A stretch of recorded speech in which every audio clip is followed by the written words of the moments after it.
VRD Education Trust registered Bharat Institute of Schooling Education. Karnataka ಸರ್ಕಾರದಿಂದ ಅನುಮತಿ ಮತ್ತು ಮಾನ್ಯತೆ ಪಡೆದಿದೆ. ಪ್ರವೇಶಗಳು ಪ್ರಾರಂಭವಾಗಿವೆ. ನೇರವಾಗಿ ಎಸ್ಎಲ್ಸಿ ಮತ್ತು ದ್ವಿತೀಯ ಪಿಯುಸಿ ಕಲಾ, ವಾಣಿಜ್ಯ ಮತ್ತು ವಿಜ್ಞಾನಕ್ಕೆ ಉನ್ನತ ವ್ಯಾಸಂಗಕ್ಕಾಗಿ ಭರ್ತಿ ಹೊಂದಲು ಸರ್ಕಾರಿ ಉದ್ಯೋಗಕ್ಕೆ ಮಾನ್ಯತೆ ಪಡೆದಿದೆ. ವಿಳಾಸ: ಸ್ಟೇಷನ್ ವೃತ್ತ, ಬಾಲಾಜಿ ಕಾಂಪ್ಲೆಕ್ಸ್, ಎಂಪ್ಲಾಯ್ಮೆಂಟ್ ಕಚೇರಿ ಪಕ್ಕದಲ್ಲಿ, ರಾಯಚೂರು.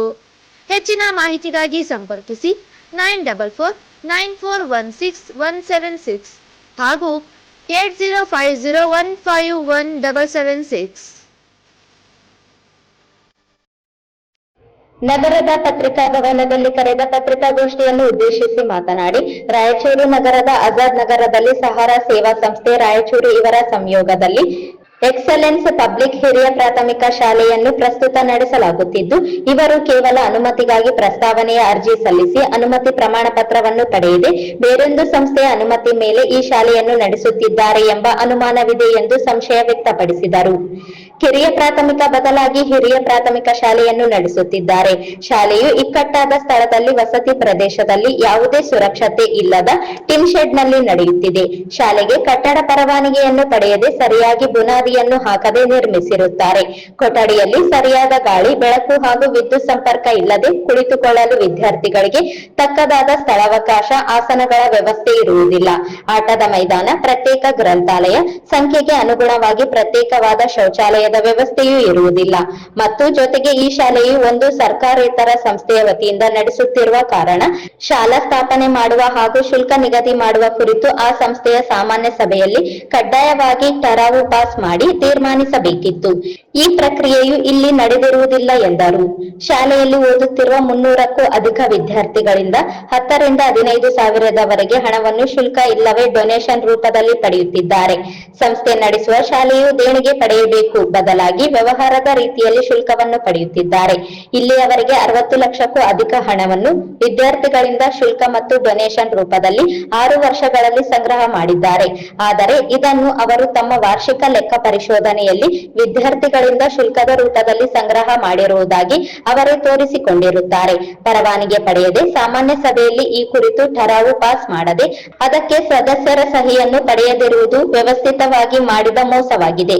ಶಾಲಾ ಆಡಳಿತ ವ್ಯವಸ್ಥಾಪಕ ಮಂಡಳಿಯಲ್ಲಿ ಪರಿಶಿಷ್ಟ ಪಂಗಡದ ವ್ಯಕ್ತಿ ಇದ್ದಾರೆಂದು ಶಿಕ್ಷಣ ಇಲಾಖೆಗೆ ದೃಢೀಕರಣ ನೀಡಿ ಸಮುದಾಯವನ್ನು ದುರುಪಯೋಗ ಪಡಿಸಿಕೊಳ್ಳಲು ಮುಂದಾಗಿದ್ದಾರೆ ಹಾಗೂ ಶಾಲೆಗೆ ಶಾಲಾ ವಿವರವನ್ನು ಹೊಂದಿರುವ ನಾಮಫಲಕ ಹಾಕದೆ ಟಿನ್ ಶೆಡ್ ನಲ್ಲಿ ಆ ಜಾಗವನ್ನು ಲೀಸ್ಗೆ ಪಡೆದುಕೊಂಡು ಶಿಕ್ಷಣ ಇಲಾಖೆ ಮತ್ತು ಸರ್ಕಾರದ ನಿಯಮಗಳನ್ನು ಉಲ್ಲಂಘಿಸಿ ಈ ಶಾಲೆಯನ್ನು ನಡೆಸುತ್ತಿದ್ದಾರೆ ಎಂದು ಆರೋಪಿಸಿದರು. ಆದ್ದರಿಂದ ಈ ಶಾಲೆಗೆ ಬಿಇಒ, ಡಿಡಿಪಿಐ ಖುದ್ದಾಗಿ ಭೇಟಿ ನೀಡಿ ಸಂಬಂಧಿಸಿದ ಎಲ್ಲಾ ಅಗತ್ಯ ದಾಖಲೆಗಳನ್ನು ಪರಿಶೀಲನೆ ಮಾಡಿ ಶಾಲಾ ಮಾನ್ಯತೆ ರದ್ದುಪಡಿಸಿ ಸಂಸ್ಥೆಯ ಮುಖ್ಯಸ್ಥರ ಮೇಲೆ ಕಾನೂನು ಕ್ರಮ ಜರುಗಿಸಬೇಕು ಹಾಗೂ ಅಲ್ಲಿ ಈಗ ಓದುತ್ತಿರುವ ಎಲ್ಲಾ ವಿದ್ಯಾರ್ಥಿಗಳಿಂದ ಶುಲ್ಕ, ಡೊನೇಷನ್ ರೂಪದಲ್ಲಿ ಪಡೆದ ಹಣವನ್ನು ಇಲಾಖೆ ಮೂಲಕ ಪಾಲಕರಿಗೆ ಮರುಪಾವತಿ ಮಾಡಿ ಆ ವಿದ್ಯಾರ್ಥಿಗಳಿಗೆ ಹತ್ತಿರದ ಅಥವಾ ಅವರು ಬಯಸಿದ ಶಾಲೆಗಳಿಗೆ ಪ್ರವೇಶಾತಿ ಪಡೆದುಕೊಳ್ಳುವ ನಿಟ್ಟಿನಲ್ಲಿ ಅವಕಾಶ ಕಲ್ಪಿಸಬೇಕು ಮತ್ತು ಉತ್ತಮ ಕಟ್ಟಡ, ಅಗತ್ಯ ಮೂಲಭೂತ ಸೌಕರ್ಯಗಳೊಂದಿಗೆ ಗುಣಮಟ್ಟದ ಶಿಕ್ಷಣವನ್ನು ನೀಡುವಂತೆ ಸೂಕ್ತ ಕ್ರಮ ಕೈಗೊಳ್ಳಬೇಕು ಎಂದು ಒತ್ತಾಯಿಸಿ ಈಗಾಗಲೇ ರಾಯಚೂರು ಕ್ಷೇತ್ರ ಶಿಕ್ಷಣಾಧಿಕಾರಿಗಳು ಹಾಗೂ ಉಪನಿರ್ದೇಶಕರು, ಶಾಲಾ ಶಿಕ್ಷಣ ಇಲಾಖೆ ಇವರಿಗೆ ಈ ಲಿಖಿತ ದೂರನ್ನು ಸಲ್ಲಿಸಿದರೂ ಯಾವುದೇ ಕ್ರಮವನ್ನು ಜರುಗಿಸದೆ ಕಾಲಹರಣ ಮಾಡುತ್ತಿದ್ದಾರೆ. ಈ ರೀತಿಯಲ್ಲಿ ನಗರ ಹಾಗೂ ಜಿಲ್ಲೆಯಲ್ಲಿ ಅನೇಕ ಕಡೆ ಸರ್ಕಾರ ಮತ್ತು ಶಿಕ್ಷಣ ಇಲಾಖೆಯ ನಿಯಮಗಳನ್ನು ಉಲ್ಲಂಘಿಸಿ ಶಿಕ್ಷಣ ಸಂಸ್ಥೆಗಳನ್ನು ನಡೆಸುತ್ತಿದ್ದಾರೆ. ಈ ಕುರಿತು ಗಮನ ಹರಿಸಿ ಕ್ರಮ ಕೈಗೊಳ್ಳದಿದ್ದರೆ ಈ ಅಧಿಕಾರಿಗಳ ವಿರುದ್ಧ ಸಂಬಂಧಿಸಿದ ಎಲ್ಲಾ ಹಂತದ ಮೇಲಧಿಕಾರಿಗಳಿಗೆ ದೂರು ಸಲ್ಲಿಸಿ ಹೋರಾಟಕ್ಕೆ ಮುಂದಾಗಬೇಕಾಗುತ್ತದೆ ಎಂದು ಎಚ್ಚರಿಸಿದರು. ಒಂದು ಶಾಲೆ ನಡೀತಾ ಇದೆ. ಆ ಶಾಲೆಯ ಕುರಿತಂತೆ ನಾವು ಪತ್ರಿಕಾಗೋಷ್ಠಿಯನ್ನು ನಡೆಸ್ತಾ ಇದ್ದೀವಿ. ವಿಶೇಷವಾಗಿ ಅಲ್ಲಿ ನಡೀತಕ್ಕಂಥ ಶಾಲೆ ನಿಯಮಬಾಹಿರವಾಗಿ ನಡೀತಾ ಇದೆ. ಶಿಕ್ಷಣ ಇಲಾಖೆ ಮತ್ತು ಸರ್ಕಾರದ ಈ ರೀತಿಯಾಗಿ ಜಿಲ್ಲೆಯಲ್ಲಿ, ನಗರದಲ್ಲಿ ಅನೇಕ ಖಾಸಗಿ ಶಾಲೆಗಳು ಸರ್ಕಾರದ ಶಿಕ್ಷಣ ಇಲಾಖೆ ನಿಯಮಗಳನ್ನು ಉಲ್ಲಂಘನೆ ಮಾಡಿ ಮನಸೋ ಇಚ್ಛೆ ತಮ್ಮದೇ ಆದಂತಹ ಒಂದು ಸ್ವಘೋಷಿತ ನಿಯಮಗಳನ್ನು ರೂಪಿಸಿಕೊಂಡು ಶಾಲೆಗಳನ್ನು ನಡೆಸ್ತಾ ಇರ್ತಕ್ಕಂಥದ್ದು ನಾವು ಕಾಣ್ತಾ ಇದ್ದೀವಿ. ಆದರೆ ಈ ಶಾಲೆಗೆ ಸಂಬಂಧಪಟ್ಟಂತೆ ಅನೇಕ ದಾಖಲೆಗಳು, ಸಂಬಂಧಪಟ್ಟಂತ ಸಾಕ್ಷ್ಯಗಳು ನಮಗೆ ದೊರಕಿರುವ ಕಾರಣ ಈ ಶಾಲೆಯನ್ನ ಗುರಿಯಾಗಿಸಿಕೊಂಡು ಇತರರು ಕೂಡ ಬೇರೆ ನಿಯಮಬಾಹಿರವಾಗಿ ನಡೆಸತಕ್ಕಂಥ ಶಿಕ್ಷಣ ಸಂಸ್ಥೆಗಳು ಕೂಡ ಇದರಿಂದ ಎಚ್ಚೆತ್ತುಕೊಳ್ಳಿ, ಪಾಠವನ್ನು ಕಲಿಯಲಿ ಅಂತ ಉದ್ದೇಶದಿಂದ ನಾವಿವತ್ತು ಈ ಪತ್ರಿಕಾಗೋಷ್ಠಿಯನ್ನು ನಡೆಸ್ತಾ ಇದ್ದೀವಿ. ಈಗಾಗಲೇ ಅಲ್ಲಿ ಏನೆಲ್ಲ ಲೋಪಸ್ ಇದೆ ಅನ್ನುವಂತಹ ಅಂಶಗಳನ್ನು ಪರಿಗಣಿಸಿ DDPI ಮತ್ತು BO ಅವರಿಗೆ ಖುದ್ದಾಗಿ ಭೇಟಿಯಾಗಿ ಅಲ್ಲಿ ಒಂದು ನಾವು ಮನವಿ ಪತ್ರವನ್ನು ಕೂಡ ದೂರನ್ನು ಕೂಡ ಸಲ್ಲಿಸಿದ್ದೀವಿ. ಆ ದೂರಿನಲ್ಲಿ ಬಹಳ ಸ್ಪಷ್ಟವಾಗಿ ಹೇಳಿದ್ದೀವಿ. ಡಿಸೆಂಬರ್ ತಿಂಗಳಲ್ಲಿ ಸಲ್ಲಿಸಿದ ದೂರಿನಲ್ಲಿ ಬಹಳ ಸ್ಪಷ್ಟವಾಗಿ ಏನೇನಾಗಿದೆ ಅನ್ನುವಂಥದ್ದನ್ನು ಕೂಡ ನಾವು ಹೇಳಿದ್ದೀವಿ. ಯಾಕಂದ್ರೆ ಅವರು ಕಿರಿಯ ಪ್ರಾಥಮಿಕ ಶಾಲೆಗೆ ಅನುಮತಿಗಾಗಿ ಅರ್ಜಿಯನ್ನು ಸಲ್ಲಿಸಿದ್ದಾರೆ ಪ್ರಮಾಣ ಪತ್ರಕ್ಕಾಗಿ. ಆದರೆ ಇವತ್ತಿಗೂ ಕೂಡ ಇಲಾಖಾವರು ದಾಖಲೆಗಳನ್ನು ನಾವು ಸರ್ಟಿಫೈಡ್ ಮಾಡಿ ದಾಖಲೆಗಳನ್ನು ತಗೊಂಡಿದ್ದೀವಿ.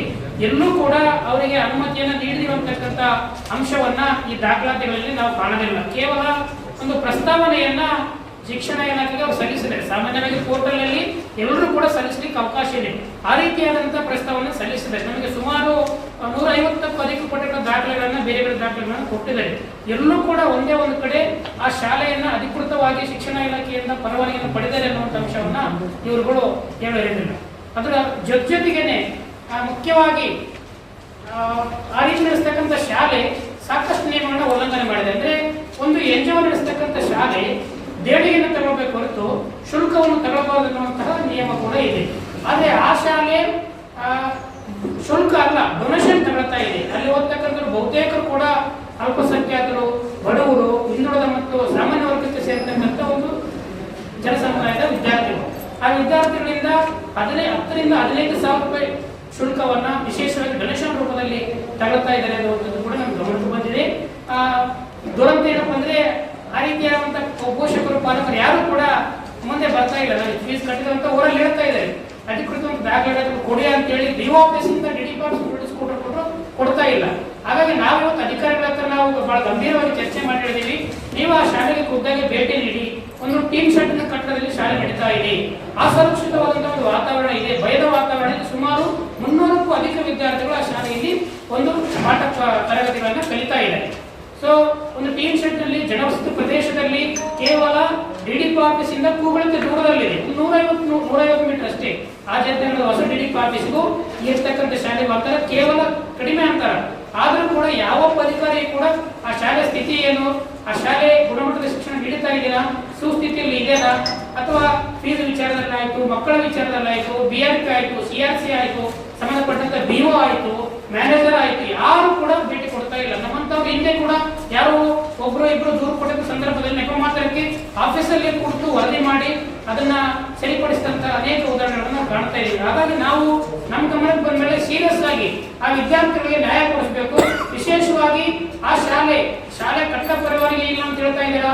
ಆಮೇಲೆ ನಾವು ನಮ್ಗೆ ಕೊಟ್ಟಿರ್ತಕ್ಕಂಥ ದಾಖಲಾತಿಗಳಲ್ಲಿ ಅಗ್ನಿ ಸುರಕ್ಷಿತ ಪ್ರಮಾಣ ಪತ್ರ ಇಲ್ಲ, ಕಟ್ಟಡ ಪ್ರಮಾಣ ಪತ್ರ ಇಲ್ಲ.